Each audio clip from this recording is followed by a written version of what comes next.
ik ben er klaar voor. Spulletjes staan, topsets uitgepakt, onderlijnen geknoopt, voer gezeefd. Alles voor elkaar. Alleen dit alles heeft geen zin als je niet goed peilt. Peilen is natuurlijk ontzettend belangrijk, waar je ook vist. Op het kanaal, op de rivier of zoals hier op de vijver. Peilen is nummer 1. Een peilood is natuurlijk een essentieel item wat thuis hoort in elke vaste hengeluitrusting. Hoog tijd om zelf aan een peilood te beginnen, maar wel met de Cresta-gedachte. Dit wil zeggen opgedane ideeën in de praktijk samenvoegen tot zeer nuttige en bruikbare producten. En zo is het Super Plummet ontstaan. Super Plummet combineert de eigenschappen van een aantal andere peiloden op de markt en hoog tijd om er eens bij te gaan pakken en te gaan peilen. Dit zijn ze dan, de Super Plummets. Nou, wat maakt deze peiloden nu zo speciaal? Om gelijk met de deur in huis te vallen, het zijn de enigste peiloden op de markt die je op je lijn kunt klemmen. Zeker bij een visserij die ik hier aan het doen ben, is dat toch wel heel belangrijk om zo met overdiepte te kunnen peilen. Maar naast deze functie, van met overdiepte te kunnen peilen, bezit dit peilood ook nog een andere functie om gewoon traditioneel te kunnen peilen. Nou, voor manier 1, met overdiepte kunnen peilen, heb ik even mijn topset erbij gepakt. Nou, hoe ben ik nu aan het vissen? Pak de peilood erbij, door de ring. Als je kunt zien zit hier een rubberen insert, waardoor ik de lijn door kan halen en vervolgens mijn onderste loodje tegen het peilood aan kan plaatsen. Nou, wat je nu ziet is dat mijn onderlijn dus eronder hangt, dus ik kan met de volledige onderlijn op de bodem peilen, maar natuurlijk ook met een klein stukje onderlijn. Dus stel ik wil met 3 à 4 centimeter lijn op de grond vissen, ik klem hem in het peilood en wat je ziet, een klein stukje lijn wat eronder hangt. Nu ben ik perfect in staat om met overdiepte dobber uit te loden. Dankzij de rubberen insert waar je lijn tussen klemt, kun je natuurlijk perfect je lijn of je montage op de grond uitpeilen. Maar natuurlijk wil je niet altijd op de grond vissen. Het loont natuurlijk heel vaak ook op staande haak te vissen. Nou, hiervoor haal je lijn door de andere kant van het oog heen, of eigenlijk beter gezegd de andere kant van de plummet. En hiervoor prik je je haak in het daarvoor bestemde vlak. Of je nu vist met een haakje 20, 22 of een haak 12. Elke haak past erin en je kunt het tevens heel gemakkelijk eruit halen. Het peilen zelf met Super Plummet, ontzettend simpel.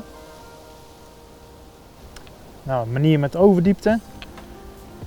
Ik haal de lijn door de rubberen insert. Ik kies er nu voor om zo'n 5 centimeter overdiepte te hebben.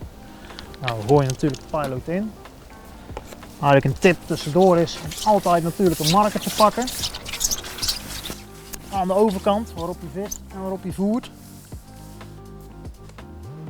Nou, de lijn is nu recht, altijd heel belangrijk om naar te kijken. Nou, de dobber laat ik zakken. Nou, wat je nu ziet is dat het onderste stukje lijn van 5 centimeter op de grond ligt. En de antenne is precies zoals ik die wil hebben, ook tijdens het vissen. Dus ik ben er nu 100% zeker van dat dit stukje lijn op de grond ligt. Nou, voor deze montage perfect. Kijken of we er nog één kunnen gaan vangen.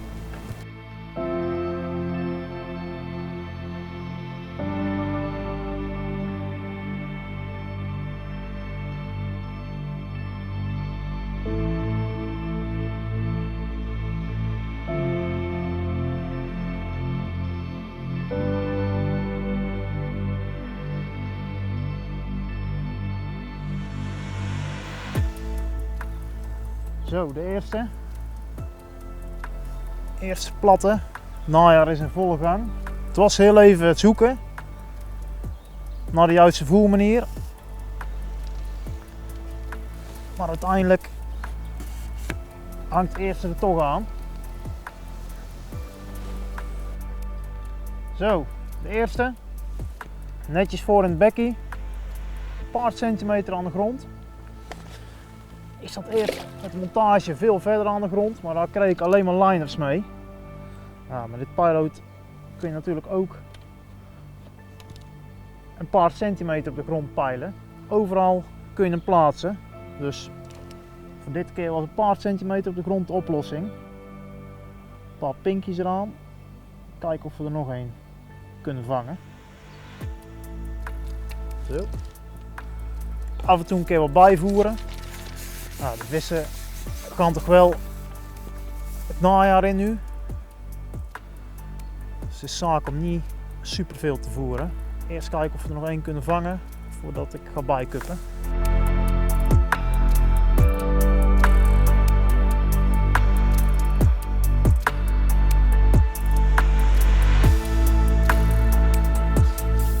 Aanbeet niet meer normaal. Hij schoot onder. Ik zette de haak en de vis die sprong gelijk het water uit. Ja, sommige dagen doen ze dat wel eens.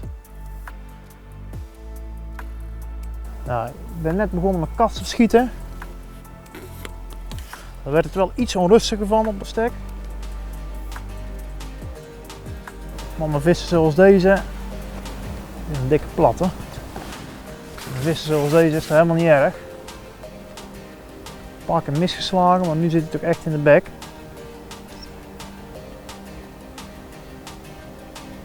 Nou, mooi licht elastiek.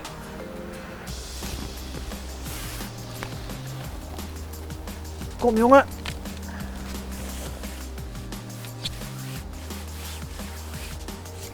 Een stukje worm en een paar pinkies. Kan prima vissen om op een najaarsdag te vangen. Nou, iedereen kent natuurlijk wel het ouderwetse spyload. Kun je normaal op je lijn klippen. Maar het nadeel hiervan is natuurlijk dat je lijn in direct contact komt met het lood.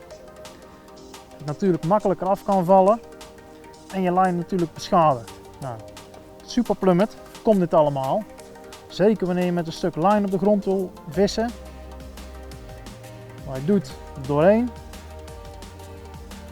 Onderste loodje er tegenaan. En nu kun je nog je haak in de plummet plaatsen. Waardoor dat je niet met de losse lijn en je haak over de grond sleept. Kom je zo veel minder snel vast te zitten. Ideaal.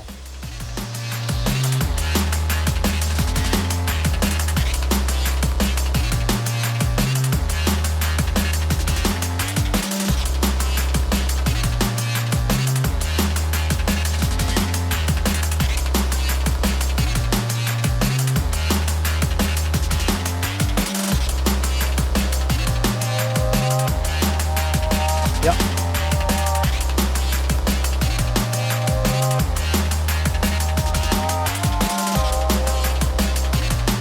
Het is harder gaan waaien.